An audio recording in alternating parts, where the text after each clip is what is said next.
Let's just start with the thesis. A flood of supply destroys savings. That is the core idea. Right. If you are holding an asset that can be printed or mined or expanded without any limit, you are not storing wealth. You're bleeding time. I've been looking at the dossier you prepared for today, and frankly, it looks less like an investment brief and more like an autopsy of an empire. Well, that's what it is. We are conducting a strategic deep dive into the 11th guardian of the protocol, Martín de Azpilcueta. And this is not a history lesson. I want to be very clear about that. This is a survival briefing. Right. We are looking at the mechanics of wealth distribution. The average investor, they operate under this delusion that more money in the system means more wealth for the participants. Of course. Azpilcueta proved 460 years ago that this is a mirage. And right now, the global economy is staring at that exact same mirage. The water looks real, but it's just sand. So let's establish the stakes before we get into the theory.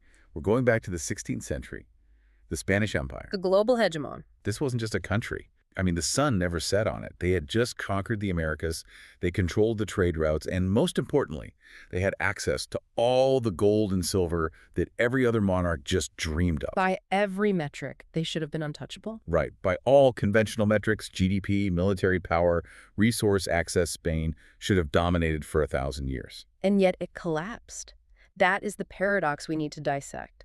Spain became this vacuum for the world's wealth, specifically silver. A massive influx of capital. But it didn't stabilize the empire. It did the opposite. It destabilized it. They experienced what historians call the price revolution. And that's our laboratory. It is the perfect sterile lab environment to understand why we are here today. I want to challenge that premise immediately. You say collapse, but empires decline for a million reasons. War, bad leadership, disease. Why are we so focused on the silver? Because of the rate of change. I'm looking at the records from the Casa de Contratación in Seville, the House of Trade. These are the official ledgers. Officially, 3,915 metric tons of silver entered Spain in the 16th century. To a modern ear, that just sounds like a windfall. Why is an influx of hard assets a problem? Because it wasn't an influx, it was a flow shock. Look, in the early 1500s, the Spanish were mostly melting down looted gold artifacts from the Aztecs and the Incas. So a one-time injection. Exactly, manageable. But in the 1540s, the game changed fundamentally. They found the silver mountain of Potosí in modern-day Bolivia and the mines of Zacatecas in Mexico. Potosí was a geological anomaly, a literal mountain of silver. Yeah. But finding the ore is one thing, processing it is another. It is. The records here point to a technological shift in the 1550s, the introduction of the Mercury amalgam process. And this is the critical variable, is what most historians just gloss over. Before the Mercury process, extracting silver from low-grade ore was slow, it was expensive, it relied on heat. A natural bottleneck. Nature itself imposed a constraint on how much money you could introduce into the system. So supply was limited by the difficulty of the work. Precisely. But the Mercury amalgam process, the patio process, was a chemical hack. It let them take huge piles of low-grade ore, crush it, mix it with mercury, and chemically pull the silver out of the rock without needing high heat. It turned waste rock into money. It did. So in strategic terms, the Mercury process was the 16th century equivalent of the money printer. It was the precise equivalent of quantitative easing. It turned a steady stream of resource extraction into a torrent, a flood. Wow. Before this, silver was hard money. It was scarce. And then suddenly, the constraints on production were gone. You had a centralized power, the Spanish crown overseeing an uncontrolled expansion of the base money supply. Okay, let's look at the fallout data. I'm looking at price indices for Andalusia and New Castile. Between 1501 and 1600, the general price level in Spain quadrupled. In some regions, it sextupled. Now, play devil's advocate with me. A 400% increase over 100 years. That averages out to, what, 4% a year? To a modern listener, that sounds like a standard CPI target. Why was this catastrophic? Because you have to contextualize the era. This was a medieval agrarian society. For centuries, prices were effectively flat. Right. A loaf of bread cost the same when you were born as when you died. Stability was the psychological norm. There was no concept of inflation adjustment. So when grain prices exploded tenfold in some regions over just a few decades. It broke the social contract. Tenfold. That's the difference between paying $5 for a loaf of bread and $50. Correct. And wages were sticky. The laborer's wage didn't move, but the cost of survival went vertical. The Cantillon effect. This is the Cantillon effect in action, centuries before Richard Cantillon even described it. The mechanics never change, so who benefited? The people closest to the spigot, the merchant class in Seville, the bankers financing the crown. Exactly. The silver arrived at the docks. The merchants in the ground spent it first. While prices were still low, they felt rich. They saw the nominal value of their holdings go up. But by the time that silver circulated down to the laborer in the fields of Castile, Prices had already adjusted upward to match the new supply. The laborer saw their purchasing power just vanish. so the merchant class experienced an asset boom, and the working class experienced a cost of living crisis. Does that sound familiar? Painfully familiar. And this brings us to the critical question of the era. The Spanish intelligentsia was baffled. They were asking, why are we getting poorer when we have more silver than ever? Right. They literally had mountains of it, but they were starving. They were confusing money with wealth. They thought the coins were the wealth, not the goods the coins could buy. And this is where the 11th guardian enters the theater. Martín de Azpilcueta, known as Navarros. Yeah. Let's profile him. He wasn't a banker. He was a monk, a titan of the school of Salamanca.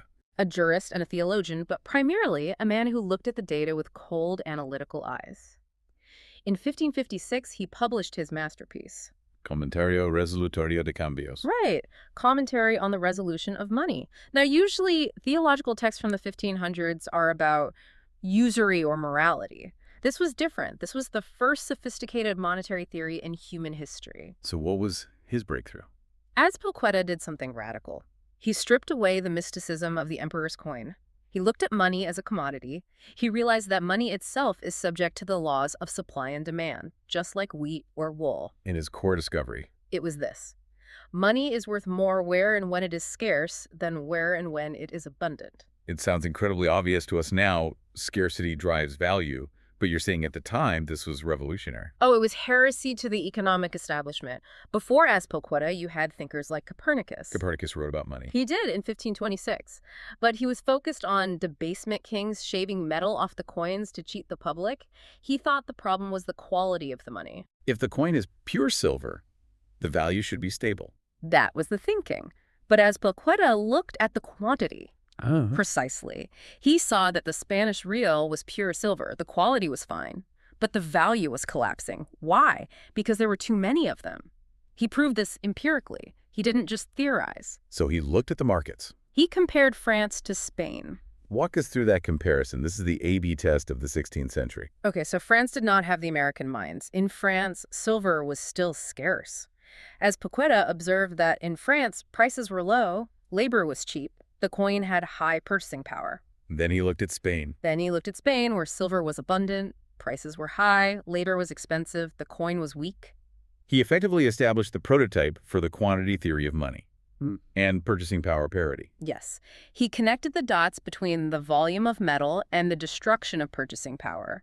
He identified the mechanism of the Mirage. So true wealth isn't the weight of metal in your vault. No. True wealth is the volume of goods and services that metal can command.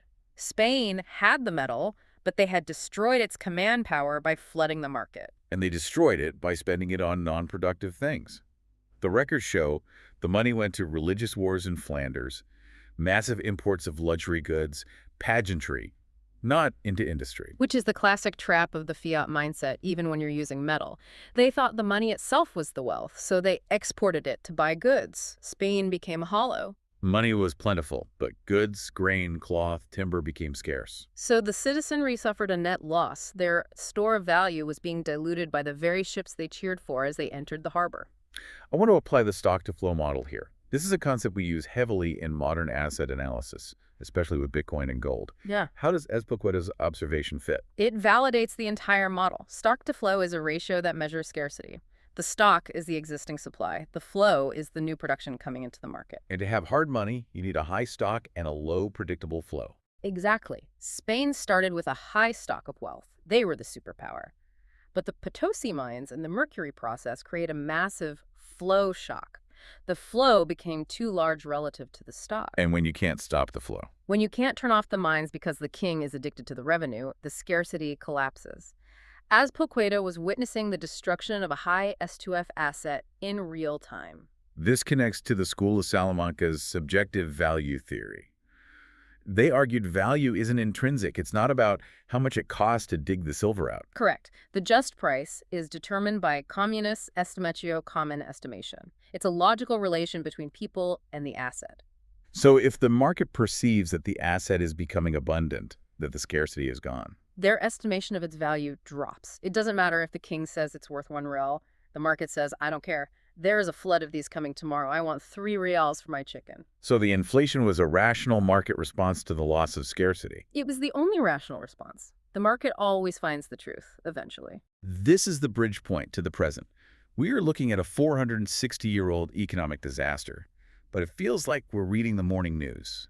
The mechanism is identical. We have to look at the silver fleet arriving in Seville not as ships, but as a signal. That fleet represents the influx of new supply. Today, we don't have galleons carrying silver. We have central banks and quantitative easing. We have a digital silver fleet. And just like the Spanish citizenry, the modern observer sees the money increasing and feels a temporary sense of stability, or at least liquidity. But the reality is dilution. It's a flow that never stops. Every unit of currency printed is a new ship arriving at the dock, diluting the savings of everyone standing on the shore. This is why Azpilcueta's law has a 90% Lindy score. Explain the Lindy score. The Lindy effect states that the longer something has survived, the longer it is likely to survive. And Azpilcueta's quantity theory of money has been verified for 460 years. It held true in the Spanish Empire. It held true in the Weimar Republic. It held true in Zimbabwe. It is holding true right now in the US dollar and the euro. Supply floods destroy purchasing power. There is no exception. If you bet against this law, you go to zero. So if the silver fleet is the villain of this story, we need to identify the antithesis. The outline points us to the Bitcoin halving. The halving is the anti-silver fleet. Think about the mechanics. The Spanish Empire collapsed because they couldn't stop the flow. They found more silver, they mined more silver, they brought more silver home. The supply curve was up and to the right forever. But Bitcoin is engineered to do the exact opposite. Bitcoin is the first system in history with an algorithmically enforced diminishing flow. Every 4 years, the fleet brings half as much as it did before. Instead of a flood, you have a drought of new supply. Which pushes the stock-to-flow ratio toward infinity. Exactly. Azpilcueta's logic applied to 2026 is this. You want to be in the asset where the flow is disappearing, not accelerating. Bitcoin is the controlled supply system that Spain never had. It strips human authority out of the issuance schedule. And human greed. It's fascinating to think that a 16th century monk basically wrote the source code for why Bitcoin works. He didn't write the code, but he wrote the law that validates the code. He proved that abundance of money is the road to poverty. Therefore, absolute scarcity of money is the only road to the preservation of wealth. And Bitcoin's 21 million hard cap is the mathematical realization of the just money the Salamanca school was searching for. So when we look at the current economic landscape, we see the same mirage that Azpilcueta saw. We have high asset prices, we have growth, but people feel poorer. Of course they do. They can't afford homes, they can't afford quality food. Because the unit of account is broken. The price of the house isn't going up. The value of the money is crashing down, just like grain in 16th century Seville. The asset holders feel rich. And the wage earners get crushed. We are reliving the price revolution, but at digital speed. Then let's pivot to the strategic conclusion. We aren't here to just admire the history. We're here to act on it. The mandate is asset move. The verdict is red and it is cold. Do not store your time in a mirage. Unpack that. Store your time. Wealth is simply stored time. It is the labor you performed in the past, saved for the future. If you store that time in an asset with an infinite supply like fiat currency, you are allowing your life's work to be diluted. You're working for a currency that's being printed faster than you can earn it. You are the Spanish laborer watching the galleons arrive, wondering why you can't feed your family. So the command is to move to the Ark of Scarcity. 21 million is the only wall that inflation cannot climb. That is the strategic reality. The asset move is to follow the wisdom of Azpilcueta. History shows that even the mightiest empires cannot survive the destruction of their currency's scarcity. It's a sobering thought. The sun never set on the Spanish Empire until the inflation set in. And it's set rapidly. The collapse of the currency is the collapse of the social contract. Your obligation to yourself and your capital is to exit that system. Find the asset that cannot be flooded. The 11th Guardian, Martín de Azpilcueta gave us the map 460 years ago. It's up to us to read it. Only that which is truly scarce can truly preserve you. That is the final word. We'll see you on the next deep dive. Stay scarce.